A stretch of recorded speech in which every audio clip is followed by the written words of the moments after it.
कर रहे हैं। पूज्य बापू की प्रेरणा ने हमें सैकड़ों वर्षों की गुलामी से आजादी दिलाई थी। इसी भावना को अभिव्यक्त करते हुए राम प्रेम से ओतप्रोत कवि असम केसरी अंबिका गिरी राय चौधरी ने कहा था, ओम तत्सत भारत महात ऐक चेतोनाथ एक ध्यानोत ऐक साधोनाथ ऐक आवेगोत ऐक होइसा ऐक होइसा।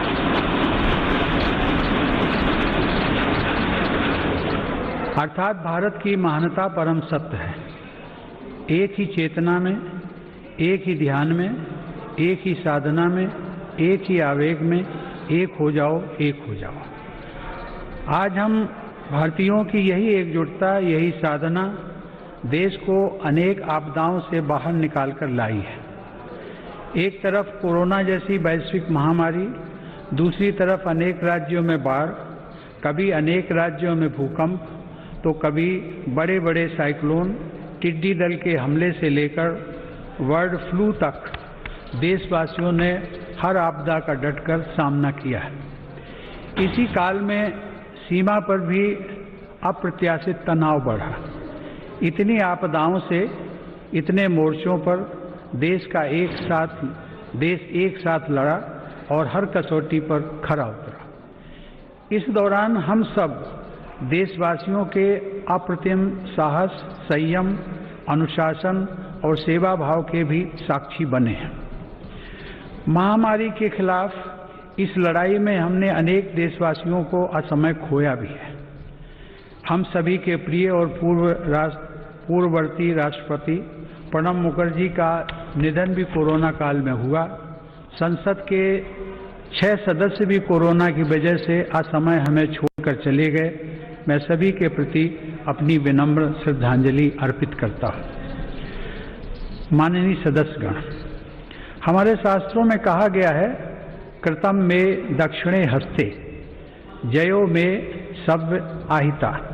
अर्थात हमारे एक हाथ में कर्तव्य होता है तो दूसरे हाथ में सफलता होती है। कोरोना महामारी के इस समय में जब दुनिया का प्रत्येक व्यक्ति, हर देश इससे प्रभावित हुआ, आज भारत एक नए सामर्थ्य के साथ दुनिया के सामने उभर कर आया है। मुझे संतोष है कि मेरी सरकार के समय पर लिए गए सटीक फैसलों से लाखों देशवासियों का जीवन बचा है। आज देश में कोरोना के नए मरीजों की संख्या भी तेजी से घट रही है और जो संक्रमण से ठीक हो चुके हैं उनकी संख्या भी बहुत अधिक है। माननीय सदस्यगण, जब हम बीते एक वर्ष को याद करते हैं तो हमें स्मरण होता है कि कैसे एक ओर नागरिकों के जीवन की रक्षा की चुनौती थी तो दूसरी तरफ अर्थव्यवस्था की चिंता भी करनी थी। अर्थव्यवस्था को संभालने के लिए रिकॉर्ड आर्थिक पैकेज की घोषणा के साथ ही मेरी सरकार ने इस बात का भी ध्यान रखा कि किसी गरीब को भूखा न रहना पड़े। प्रधानमंत्री गरीब कल्याण योजना के माध्यम से 8 महीनों तक 80 करोड़ लोगों को 5 किलो प्रति माह अतिरिक्त अनाज निःशुल्क सुनिश्चित किया गया।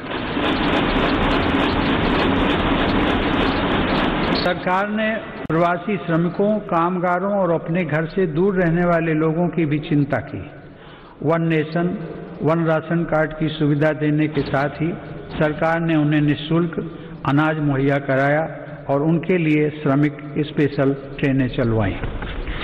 महामारी के कारण शहरों से वापस आए प्रवासियों को उनके ही गांवों में काम देने के लिए मेरी सरकार ने 6 राज्यों में गरीब कल्याण रोजगार अभियान भी चलाया।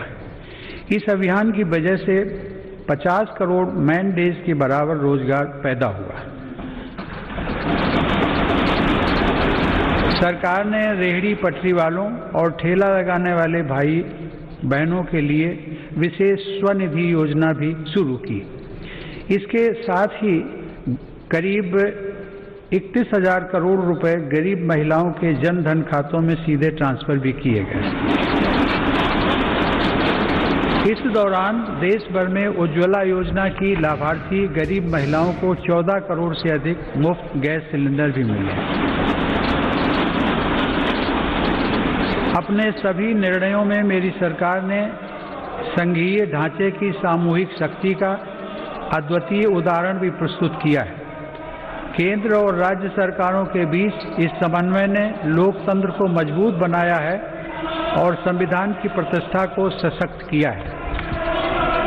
माननीय सदस्यगण, आचार्य चाणक्य ने कहा है, तृणम लघु तृणात् तूलम तूलादपि च याचकः वायुना किम न नीतो असो माम्यम या चयस्यति। अर्थात याचना करने वाले को घास के तिनके और रुई से भी हल्का माना गया है। रुई और तिनके को उड़ा ले जाने वाली हवा भी याचक को इसलिए अपने साथ उड़ाकर नहीं ले जाती कि कहीं वह हवा से भी कुछ मांग न ले। इस प्रकार हर कोई याचक से बचता है। इसका अभिप्राय यह है कि यदि अपने महत्व को बढ़ाना है तो दूसरों पर निर्भरता को कम करते हुए आत्मनिर्भर बनना होगा।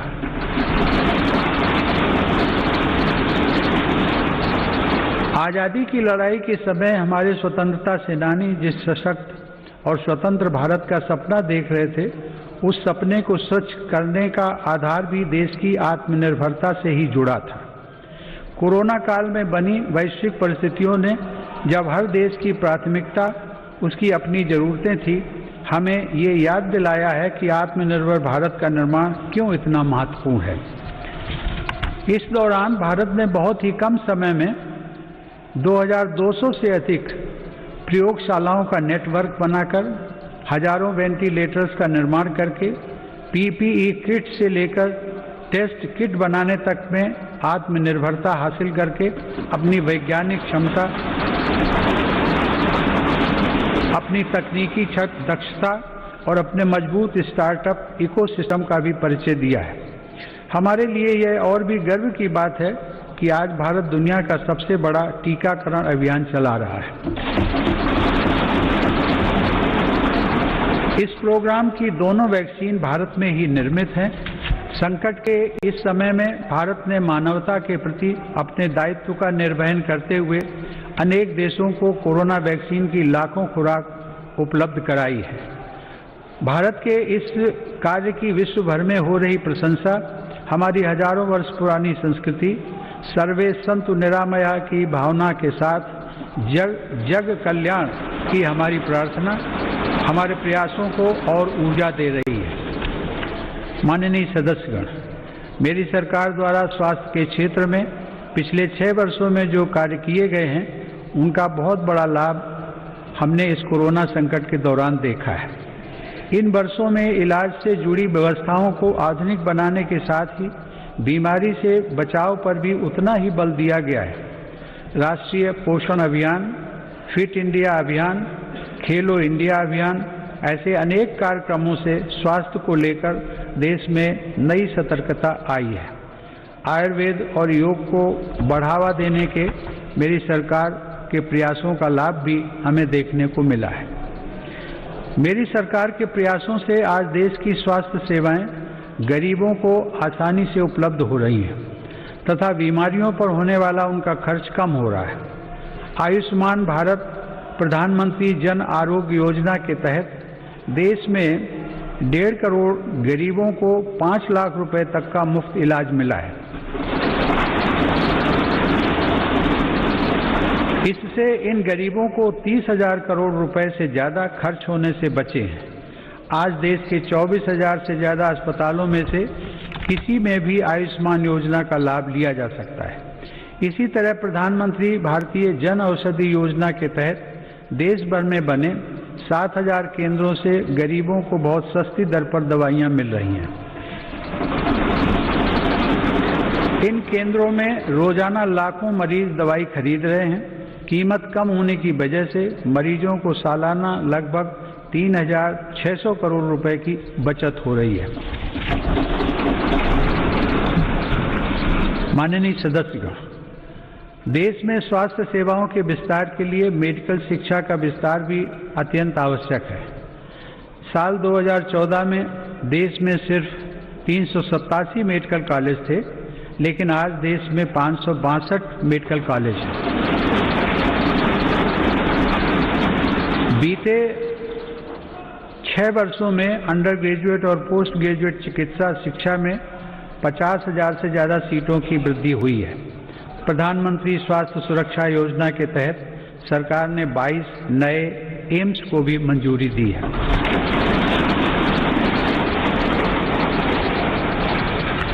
राष्ट्रीय चिकित्सा आयोग के साथ ही 4 स्वायत्त बोर्ड का गठन कर केंद्र सरकार ने चिकित्सा शिक्षा के क्षेत्र में ऐतिहासिक सुधारों की नींव रखी है। इन्हीं सुधारों के क्रम में दशकों पुरानी मेडिकल काउंसिल ऑफ इंडिया के स्थान पर नेशनल मेडिकल कमीशन की स्थापना की गई है। माननीय सदस्यगण, आत्मनिर्भर भारत अभियान केवल भारत में निर्माण तक ही सीमित नहीं है, बल्कि यह भारत के हर नागरिक का जीवन स्तर ऊपर उठाने तथा देश का आत्मविश्वास बढ़ाने का भी अभियान है। आत्मनिर्भर भारत का हमारा लक्ष्य आत्मनिर्भर कृषि से और सशक्त होगा। इसी सोच के साथ सरकार ने बीते 6 वर्षों में बीज से लेकर बाजार तक हर व्यवस्था में सकारात्मक परिवर्तन का प्रयास किया है, ताकि भारतीय कृषि आधुनिक भी बने और कृषि का विस्तार भी हो। इन्हीं प्रयासों के क्रम में मेरी सरकार ने स्वामीनाथन आयोग की सिफारिशों को लागू करते हुए लागत से 1.5 गुना एमएसपी देने का फैसला भी किया है।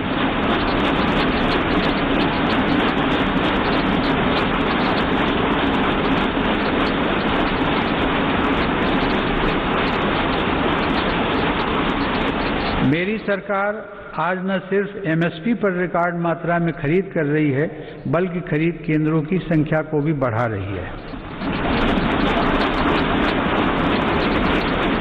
आज कृषि के लिए उपलब्ध सिंचाई के साधनों में भी व्यापक सुधार आ रहा है। पर ड्रॉप मोर क्रॉप के मंत्र पर चलते हुए सरकार पुरानी सिंचाई परियोजनाओं को पूरा करने के साथ ही सिंचाई के आधुनिक तरीके भी किसानों तक पहुंचा रही है। 2013-14 में जहां 42 लाख हेक्टेयर जमीन में ही माइक्रो इरिगेशन की सुविधा थी, वहीं आज 56 लाख हेक्टेयर से ज़्यादा अतिरिक्त जमीन को माइक्रो इरिगेशन से जोड़ा जा चुका है। मुझे खुशी है कि सरकार के इन प्रयासों को हमारे किसान अपने परिश्रम से और आगे बढ़ा रहे हैं।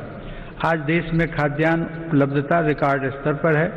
वर्ष 2008-9 में जहां देश में 234 मिलियन टन खाद्यान्न की पैदावार हुई थी, वहीं साल 2019-20 में देश की पैदावार बढ़कर 296 मिलियन टन तक पहुंच गई है। इसी अवधि में सब्जी और फलों का उत्पादन भी 215 मिलियन टन से बढ़कर अब 320 मिलियन टन तक पहुंच गया है। मैं इसके लिए देश के किसानों का अभिनंदन करता हूं। माननीय सदस्यगण, समय की मांग है कि कृषि क्षेत्र में हमारे जो छोटे और सीमांत किसान हैं, जिनके पास सिर्फ 1 या 2 हेक्टेयर जमीन होती है, उन पर विशेष ध्यान दिया जाए। देश के सभी किसानों में से 80% से ज़्यादा ये छोटे किसान ही हैं और इनकी संख्या 10 करोड़ से ज़्यादा है। मेरी सरकार की प्राथमिकताओं में ये छोटे और सीमांत किसान भी हैं। ऐसे किसानों के छोटे छोटे खर्च में सहयोग करने के लिए पीएम किसान सम्मान निधि के जरिए उनके खातों में लगभग 1,13,000 करोड़ से अधिक रुपए सीधे ट्रांसफर किए जा चुके हैं। प्रधानमंत्री फसल बीमा योजना का लाभ भी देश के छोटे किसानों को हुआ है। इस योजना के तहत पिछले 5 वर्षों में किसानों को 17,000 करोड़ रुपए प्रीमियम के एवज में लगभग 90,000 करोड़ रुपए की राशि मुआवजे के तौर पर मिली है। देश के छोटे किसानों को साथ जोड़कर 10,000 किसान उत्पादक संगठनों यानी फार्मर प्रोड्यूसर ऑर्गेनाइजेशंस को स्थापित करने का अभियान एक ऐसा ही प्रभावशाली कदम है। इससे इन छोटे किसानों को समृद्ध किसानों की तरह बेहतर तकनीक, ज़्यादा ऋण, पोस्ट हार्वेस्टिंग प्रोसेसिंग एवं मार्केटिंग की सुविधाएं और प्राकृतिक आपदा के समय सुरक्षा मिलनी सुनिश्चित हुई है। इससे किसानों को अपनी फसल की ज़्यादा कीमत और ज़्यादा बचत का विकल्प भी मिला है। माननीय सदस्यगण, व्यापक विमर्श के बाद संसद ने 7 महीने पूर्व 3 महत्वपूर्ण कृषि सुधार कृषक उपज व्यापार और कृषक संवर्धन और सरलीकरण विधेयक, कृषि सशक्तिकरण और संरक्षण, कीमत आश्वासन और कृषि सेवा करार विधेयक और आवश्यक वस्तु संशोधन विधेयक पारित किए हैं। इन कृषि सुधारों का सबसे बड़ा लाभ भी 10 करोड़ से अधिक छोटे किसानों को तुरंत मिलना शुरू हुआ।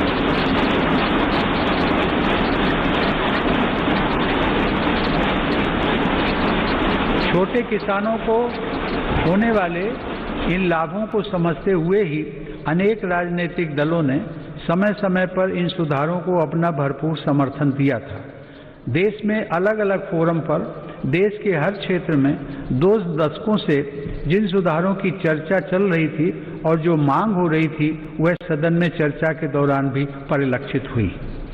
वर्तमान में इन कानूनों का अमलीकरण देश की सर्वोच्च अदालत ने स्थगित किया हुआ है। मेरी सरकार उच्चतम न्यायालय के निर्णय का पूरा सम्मान करते हुए उसका पालन करेगी। लोकतंत्र और संविधान की मर्यादा को सर्वोपरि रखने वाली मेरी सरकार इन कानूनों के संदर्भ में पैदा किए गए भ्रम को दूर करने का निरंतर प्रयास कर रही है। मेरी सरकार ने लोकतंत्र में अभिव्यक्ति की आज़ादी और शांतिपूर्ण आंदोलनों का हमेशा सम्मान किया है, लेकिन पिछले दिनों हुआ तिरंगे और गणतंत्र दिवस जैसे पवित्र दिन का अपमान बहुत दुर्भाग्यपूर्ण है।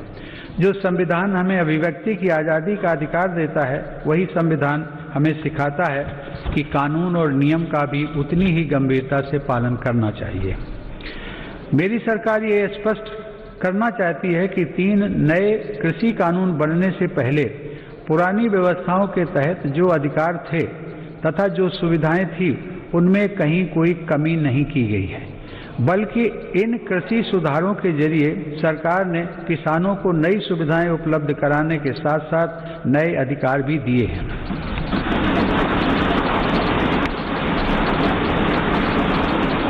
माननीय सदस्यगण, कृषि को और लाभकारी बनाने के लिए मेरी सरकार आधुनिक कृषि इंफ्रास्ट्रक्चर पर भी विशेष ध्यान दे रही है। इसके लिए 1 लाख करोड़ रुपए के एग्रीकल्चर इंफ्रास्ट्रक्चर फंड की शुरुआत की गई है। देश भर में शुरू की गई किसान रेल भारत के किसानों को नया बाजार उपलब्ध कराने में नया अध्याय लिख रही है। यह किसान रेल एक तरह से चलता फिरता कोल्ड स्टोरेज है। अब तक 100 से ज्यादा किसान रेलें चलाई जा चुकी हैं, जिनके माध्यम से 38,000 टन से ज्यादा अनाज और फल सब्जियां एक क्षेत्र से दूसरे क्षेत्र तक किसानों द्वारा भेजी गई हैं। माननीय सदस्यगण, किसानों की आय बढ़ाने के लिए मेरी सरकार ने पशुधन को आय के स्रोत के रूप में स्थापित करने पर भी विशेष जोर दिया है। इसी का परिणाम है कि देश का पशुधन पिछले 5 वर्षों में सालाना 8.2% की दर से बढ़ रहा है। सरकार ने डेयरी क्षेत्र में बुनियादी ढांचे की स्थापना और निवेश को प्रोत्साहित करने के लिए 15,000 करोड़ रुपए के पशुपालन अवसंरचना विकास कोष की स्थापना भी की है। मेरी सरकार ने पशुपालन और मत्स्य पालन को भी कृषि क्षेत्र की तरह ही किसान क्रेडिट कार्ड की सुविधा दी है। देश में प्रधानमंत्री मत्स्य संपदा योजना के माध्यम से मछुआरों की आय को बढ़ाने के लिए भी काम हो रहा है। इस क्षेत्र में अगले 5 सालों में लगभग 20,000 करोड़ रुपए का निवेश करने की योजना है। किसानों की आमदनी बढ़ाने के लिए मेरी सरकार अन्नदाता को ऊर्जादाता बनाने का भी अभियान चला रही है। प्रधानमंत्री कुसुम योजना के तहत किसानों को 20 लाख सोलर पंप दिए जा रहे हैं। सरकार द्वारा गन्ने के सीरे, मक्का, धान इत्यादि से एथनॉल के उत्पादन को भी बढ़ावा दिया जा रहा है। पिछले 6 वर्षों में सरकार की सकारात्मक नीतियों के कारण एथनॉल का उत्पादन 38 करोड़ लीटर से बढ़कर 190 करोड़ लीटर हुआ है। यह उत्पादन इस वर्ष बढ़कर 320 करोड़ लीटर तक हो जाएगा, ऐसी उम्मीद है। एथनॉल देश के किसानों की आय बढ़ाने का एक बड़ा जरिया बनकर उभर रहा है। माननीय सदस्यगण, पूज्य बापू आत्मनिर्भर आदर्श गांवों के निर्माण की इच्छा रखते थे। इसी विचार को लेकर चल रही मेरी सरकार आज गांव के बहुआयामी विकास के लिए लगातार काम कर रही है। गांव के लोगों का जीवन स्तर सुधरे, यह मेरी सरकार की प्राथमिकता है। इसका उत्तम उदाहरण 2014 से गरीब ग्रामीण परिवारों के लिए बनाए गए 2 करोड़ घर हैं।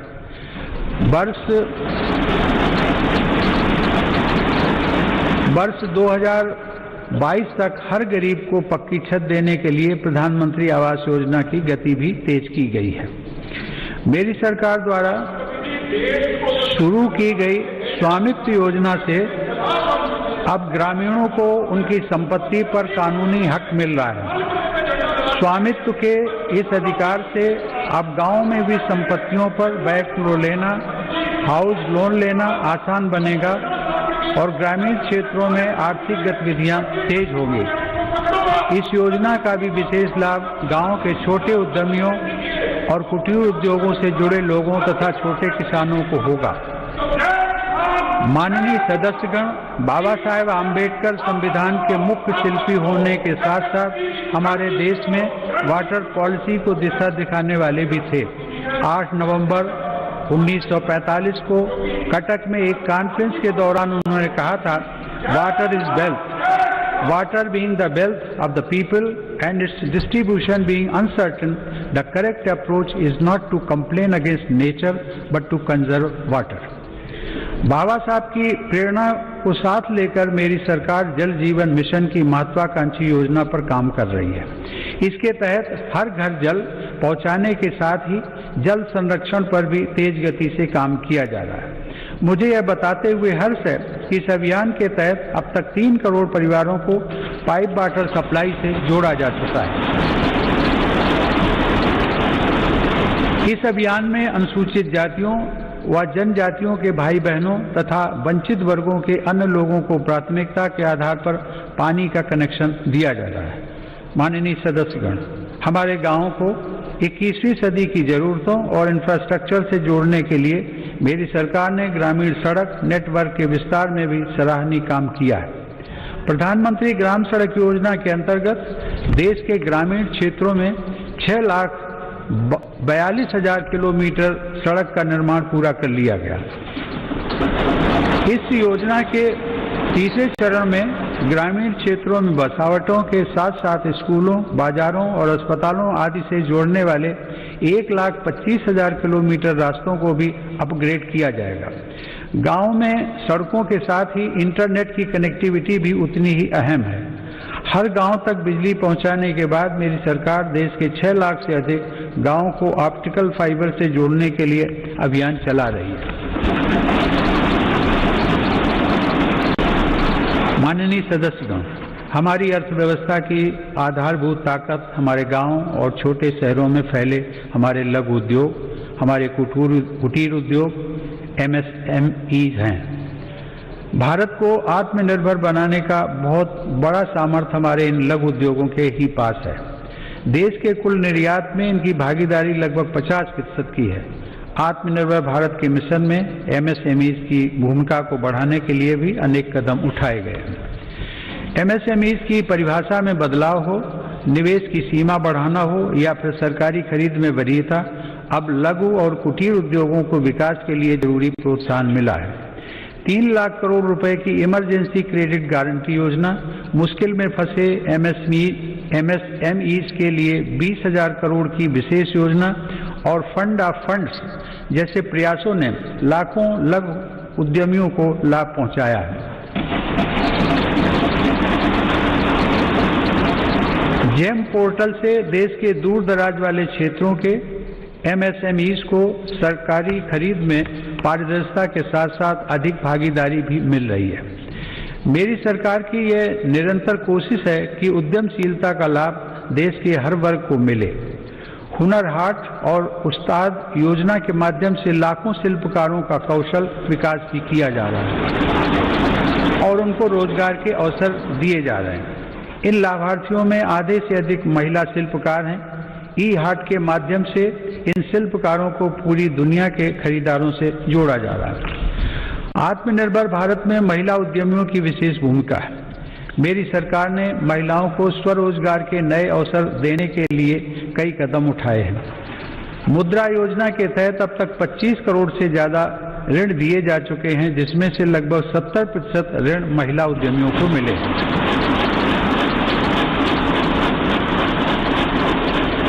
दीनदयाल अंत्योदय योजना राष्ट्रीय ग्रामीण आजीविका मिशन के अंतर्गत देश में आज 7 करोड़ से अधिक महिला उद्यमी करीब 66 लाख स्वयं सहायता समूहों से जुड़ी हुई हैं।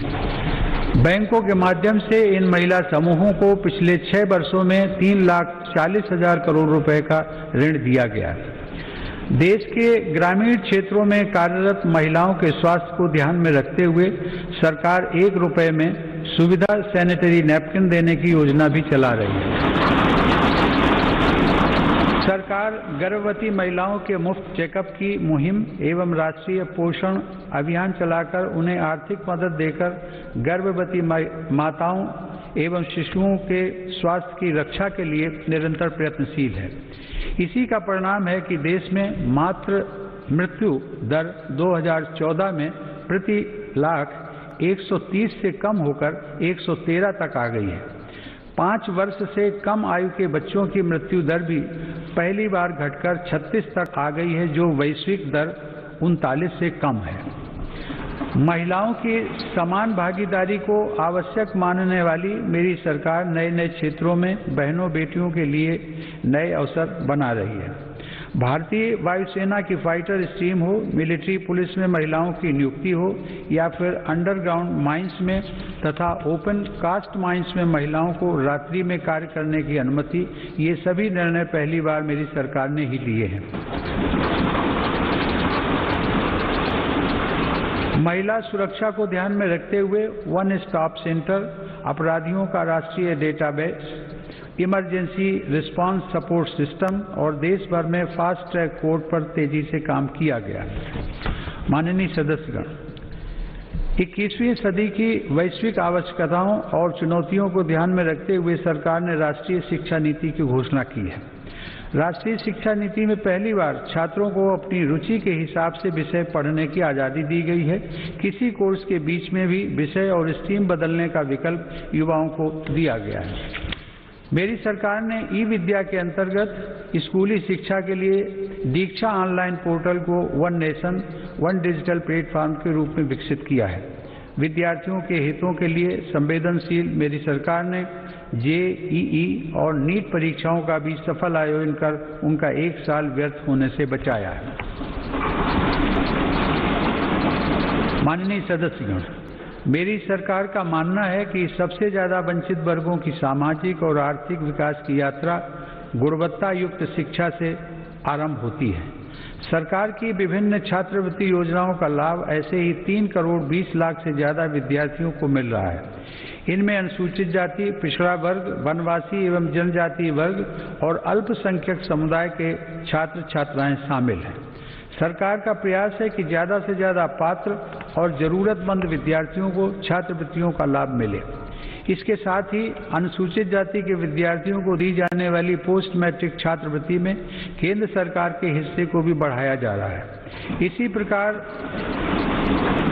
जनजातीय युवाओं की शिक्षा के लिए हर आदिवासी बहुल ब्लॉक तक एकलव्य आवासीय मॉडल स्कूल के विस्तार का काम भी किया जा रहा है। अब तक इस प्रकार के 550 से ज्यादा स्कूल स्वीकृत किए जा चुके हैं।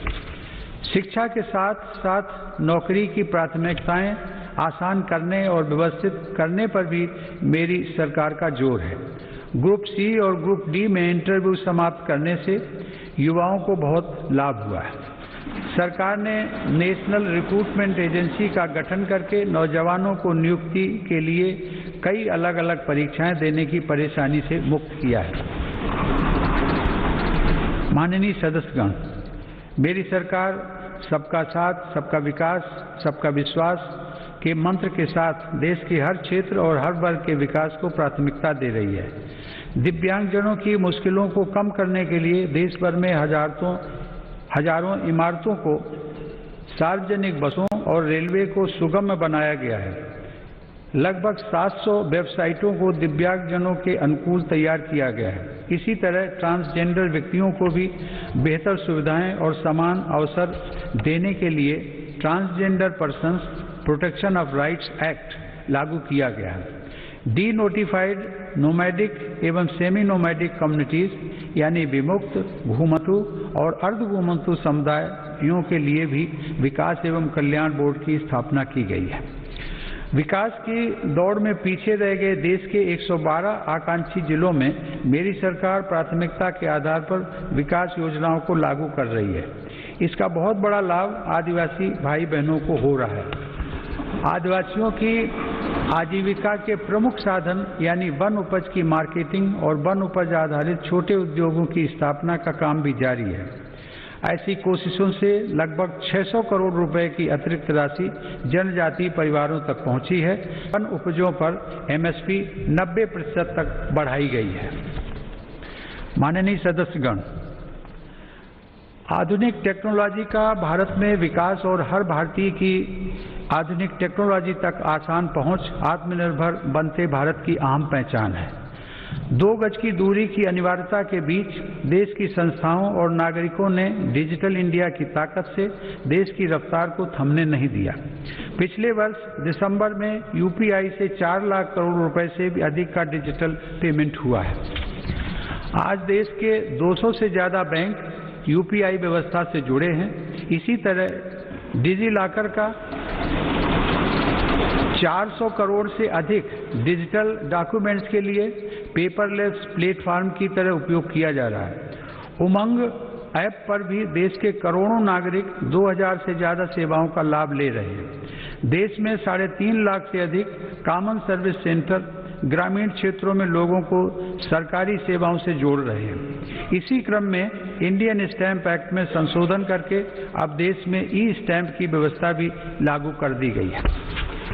जनधन खातों, आधार और मोबाइल की त्रिशक्ति ने लोगों को उनका अधिकार सुनिश्चित किया है। इस जैम त्रिशक्ति की वजह से 1,80,000 करोड़ रुपए गलत हाथों में जाने से बच रहे हैं। मेरी सरकार द्वारा राष्ट्रीय डिजिटल हेल्थ मिशन के जरिए चिकित्सा सेवाओं को डिजिटल बनाने की शुरुआत भी की गई है।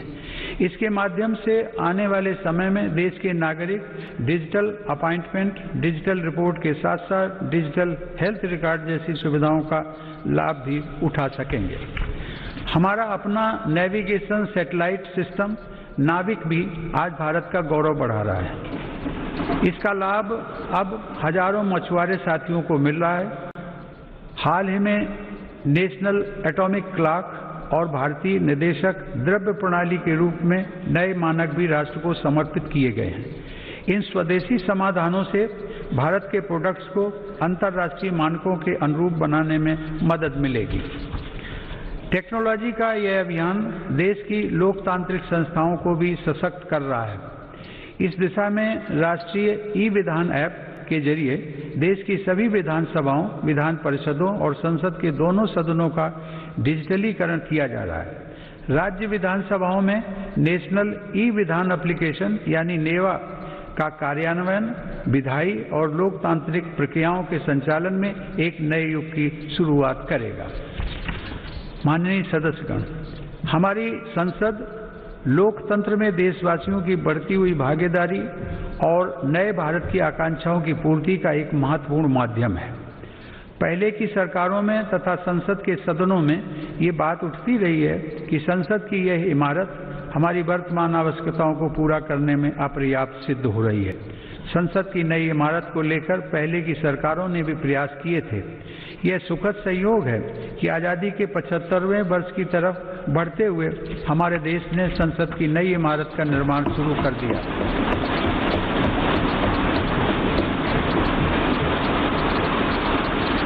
नए संसद भवन के बनने से अपने संसदीय दायित्वों को निभाने में हर सदस्य को अधिक सुविधा मिलेगी। माननीय सदस्यगण, देशवासियों ने जिस तेजी से तकनीक और बदलाव को आत्मसात किया है वह इस बात का प्रमाण है कि आज हर भारतीय देश को नई ऊंचाई पर पहुंचते हुए देखने के लिए कितना आतुर है। देशवासियों की आकांक्षाओं को ध्यान में रखते हुए मेरी सरकार तेजी से निर्णय ले रही है और अर्थव्यवस्था से जुड़े हर सेक्टर में ऐसे सुधार कर रही है जिनकी प्रतीक्षा वर्षों से थी। फेसलेस टैक्स असेसमेंट और अपील की सुविधा देने के साथ ही मेरी सरकार ने देश में उद्यमशीलता को प्रोत्साहित करने के लिए कंपनी अधिनियम के अनेक प्रावधानों को गैर आपराधिक बना दिया है। उद्योगों को जरूरी सुविधाएं मिल सकें, इसके लिए औद्योगिक क्षेत्रों का GIS तकनीक पर आधारित डेटाबेस तैयार किया जा रहा है। इस डेटाबेस में देश भर की लगभग 5 लाख हेक्टेयर औद्योगिक भूमि से जुड़ी जानकारी उपलब्ध है। मुझे खुशी है संसद के दोनों सदनों ने श्रमेव जयते की भावना पर चलते हुए श्रमिकों के जीवन में बदलाव लाने वाला निर्णय लिया है। तो देश के राष्ट्रपति ने अपनी सरकार के बारे में बताया और आगे क्या कार्य योजना रहेगी उसके बारे में बता रहे थे। इस बीच गाजियाबाद से एक खबर है, जज योगेश ने आत्महत्या कर ली है। जज योगेश कुमार ने आत्महत्या की है, फांसी लगाकर उन्होंने आत्महत्या की है।